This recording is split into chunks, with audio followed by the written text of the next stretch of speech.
저희가 이제 사도 바울의 이 옥중서신에서부터 보면 이 사도 바울이 옥에 갇혀 있을 때 많은 거짓 교사들이 교회들을 회방하고 또 잘못된 가르침을 가지고 와서 제자들의 마음을 미혹하는 것을 볼 수 있습니다.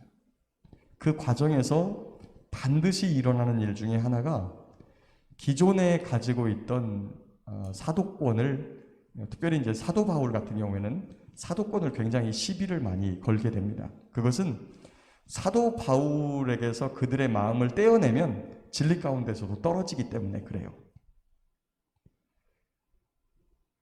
그렇지만 베드로 사도는 그런 것들에 대해서 시비를 받아본 적이 없죠. 비록 그가 예수님을 모른다고 부인했었지만 성령이 충만하고 난 다음에는 목숨을 걸고 주의 복음을 전하고 때로는 맞고 고난을 당하고 어려움을 당하고 힘든 그런 상황 속에서도 늘 주님을 증거하는 데 앞섰기 때문입니다. 자, 그런데 이 사도 베드로의 편지 역시 지금 교회에 침입하고 있는, 교회를 어지럽게 하는, 그리고 기존에 사도 바울이나 사도 베드로가 아니면 다른 사도들이 예수님으로부터 받았던 말씀이 아닌 잘못된, 변형된, 그리고 심지어 주님께서 재림한다고 하는 약속이 없다, 그것은 아니다, 우리 주님의 나라가 이 땅에 임하는 그런 약속에 대한 성경의 많은 부분의 약속이 있는데 그것은 이미 지나갔다, 부활이 이미 지나갔다고 하는 자들도 있고, 또 주의 재림이 그건 주의 재림 그거 아니다, 이렇게 주님의 약속을 전면적으로 부인하기에 이르는 그러한 거짓 가르침이 교회에 성행하고 있었다. 그런 교회의 이런 잘못된 가르침이 암처럼 퍼져나가고 있었다라고 하는 것들을 볼 수 있습니다.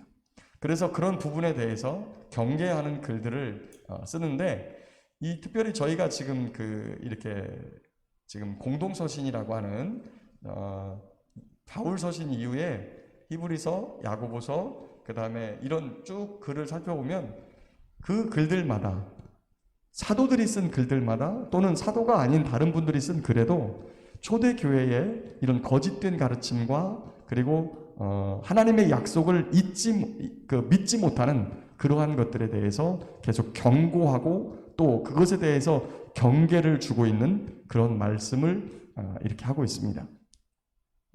오늘도 보니까 주의 재림, 또 이런 강림하신다고 하는 약속이 어디 있느냐. 저희가 이제 강림을 여러 가지로 보는데, 지금도 이제 우리가 예수님의 오심을 사모하는 대림절 기간이죠. 지금은 이제 교회 절기를 이렇게 많이 강조하지 않는데, 원래 예수님께서 십자가에 못 박히시기 전 그 40일을 사순절 기간으로 지키고, 그 다음에 예수님께서 이 땅에 오신 성탄절 전 이 4주간, 4주일을 대림절 기간으로, 예수님을 기다리는 그 대림절 기간으로 이렇게 지킵니다. 그런데 지금은 첫 강림, 성육신으로 이 땅에 오셨던 첫 그 강림 이외에 예수님께서 내가 이제 재림한다라고 하는 약속을 남기고 가셨던 거죠. 그래서 지금은 이제 재림을 기다리는 그런 재림 신앙을 가지고 예수님 오날들을 준비하는 그러한 성도의 삶을 살아야 돼요. 그런데 그런 것들을 이 3절에 보니까 말세에 조롱하는 자들이 와서 자기의 정욕을 따라 행하고 조롱하며 이르되 주께서 강림하신다 하는 약속이 어디 있느냐? 야, 우리 지금 우리 그 조상들이 여호와를 믿고 그 부분에 대해서는 믿지 않는다고 말을 안 해요.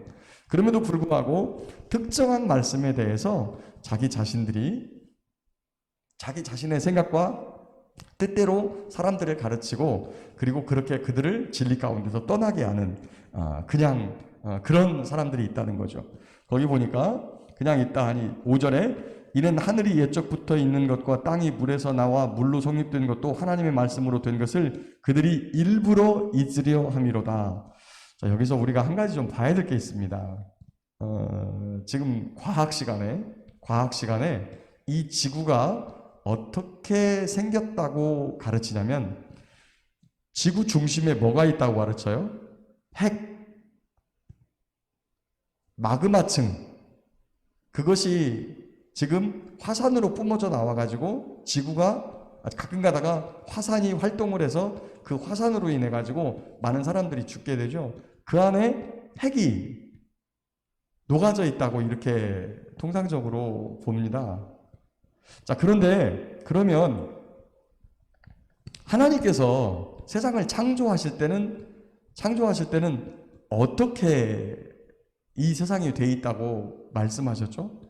특이한 사항인데 물 가운데서 흙이 나와요. 우리는 통상적으로 물에다가 흙을 던지면 흙은 가라앉고 물이 위에 뜨는데 물 가운데서 흙을 올라오게 해서 이것을 육지를 만들어요. 희한합니다. 지구가 만들어진 과정을 살펴보면 지금 우리가 알고 있는 좀 상식과 많이 달라요.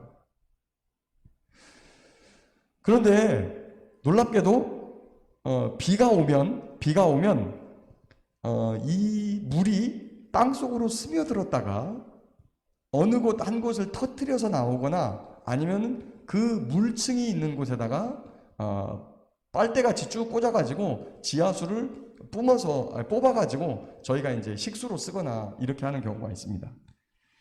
5절에 보면 땅이 물에서 나와 물로 성립된 것도, 이게 무슨 말이냐면 땅이 물에서 나왔고 물 위에 세워졌다 이런 말이에요. 근데 지금 과학은 전혀 다르게 가르치죠. 지구 중심에 핵이 있고, 그러니까 마그마층이 지구 가운데 있고, 그것이 그 위에 멘틀층이 이렇게 형성되어 있어가지고 지구가 이렇게 형성되어 있다 이렇게 말하는데 성경은 그렇게 가르치고 있지 않습니다. 다시 말해서 무슨 말이냐면 세상의 지식들과 이런 것들은 하나님의 말씀을 부정하는 쪽으로 많이 발달되어 있어요.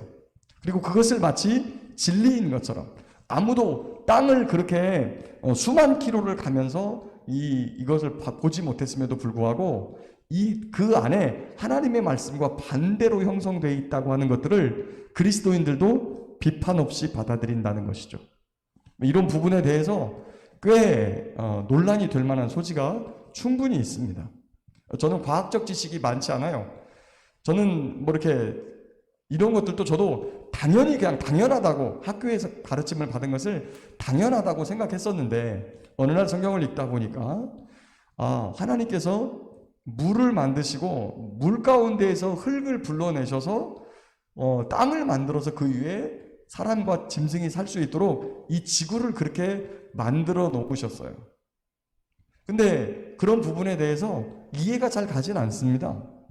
지금 들어도 왜냐하면 우리가 배웠던 거하고 다른 게 되면 어렸을 때 배운 거하고 성경이 다르게 말하면 우리가 당연하다고 생각했던 것들이 이게 어긋나야 되니까 그 내부 안에서 오는 지식의 충돌 그리고 내가 가지고 있는 것들에 대한 충돌이 올 때 이것들을 수정하고 교정하기가 쉽지 않아요. 여러분 뭐 착하게 살아라 잘 살아라 하는 부분들은 다 예전부터 잘 살아야 된다고 하는 그런 정의가 기본이 깔려 있었어요. 그런데 이제 실제로 살다 보면 잘못된 것들에 대한 가르침들 이런 것들이 다가오는데 그런 부분들을 체계 없이 잘 받아들인다는 거죠. 지금 우리 아이들을 지금 벌써 김대중 대통령 때부터 역사에 대한 교육과 그 다음에 두 번째 이 성에 대한 교육을 그때부터 조금씩 바꿔나가면서 아이들을 가르쳤어요. 동성애를 인정하고 그것이 자연스럽다고 받아들이는 사고체계를 갖고 있다고요, 우리 아이들이. 근데 그 아이들에게 성경에서 하나님의 말씀이 무엇라고 가르치느냐라는 부분을 할 때 이게 쉽게 받아들여질 것 같습니까? 어려서부터 당연하다고 받아들인 것을 성경에서 그것을 아니라고 가르친다고 해서 그것을 쉽게 받아들이겠느냐고요? 아닙니다. 심한 저항이 찾아와요. 심한 저항이. 그런데 저와 여러분들이 믿는 것, 그리고 특별히 이 새벽 기도 시간에 하나님을 찾는 분들의 이 마음은 하나님 말씀은 진리다라고 하는 것들이 있어요.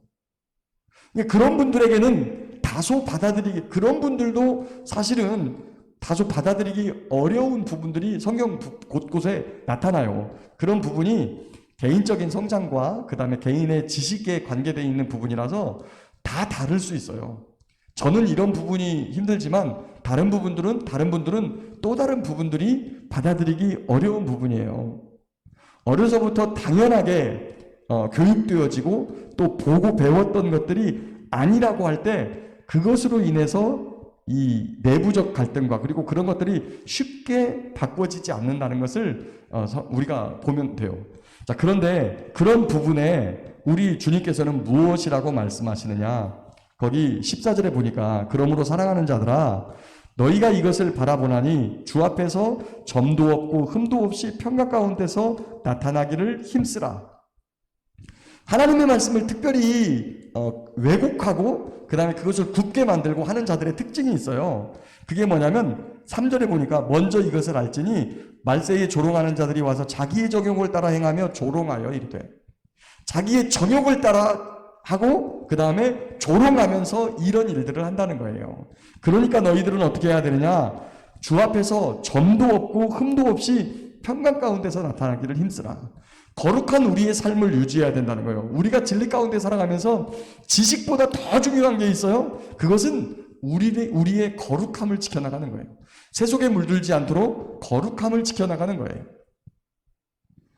악한 정욕을 물리치고 우리 입술에서 거짓을 버리고 선함과 선한 양심과 그리고 복음에 따라서 이 은혜의 말을 세상 사람들에게 나타내고 또 그들에게 주님의 은혜와 사랑을 전하는 그런 사람이 된다고 하는 것입니다. 그런 자들에게 17절 그러므로 사랑하는 자들아 너희가 이것을 미리 알았은즉 무업한 자들의 미혹에 이끌려 너희가 굳센 데서 떨어질까 조심하라.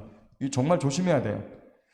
미리 이야기했습니다. 미리 이야기해도 그럼에도 불구하고 떨어질까 조심하라. 떨어질까 조심하라. 저와 여러분들의 믿음과 저와 여러분들의 거룩성은요, 주님께 기대어 있을 때만 힘이 있고 주님을 의지할 때만 능력이 있지 저희 자신 스스로 가지고 있는 게 아무것도 없어요.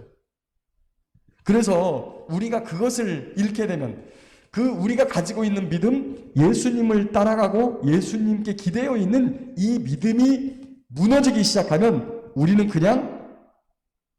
아무것도 아닌 존재가 될 수 있다는 거예요. 그래서 18절에 오직 우리 주 곧 구주 예수 그리스도의 은혜와 그를 아는 지식에서 자라가라. 너무 중요한 말씀이에요. 우리의 지식도 하나님의 말씀으로 날마다 새로워지고 주의 은혜 가운데 이렇게 하나씩 점점 우리의 그 잘못된 지식들을 깨뜨리고 주 앞에서 성장하고 자라나야 돼요. 그렇지 않으면 그 안에서 우리의 인간의 본성 안에서 죄에 물들은 우리의 심성 안에서 그 안에서 부패하고 무너지고 만다는 거죠. 오늘도 주의 말씀이 우리의 눈을 열고 우리의 마음을 열고 우리의 귀를 열어서 주님을 바라보고 믿음 가운데 행하여 우리 주님이 주시는 복된 은혜 안에서 자라가고 그리하여 우리 주님 나타날 때에 점과 흠과 티도 없이 그 앞에서 평강 가운데 서 있기를 간절히 바라고 소망합니다. 이런 복된 믿음의 삶, 이런 평강의 삶, 그리고 우리 주님이 주시는 지식으로 자라가는 저와 여러분 모두가 될 수 있기를 예수님의 이름으로 축복합니다.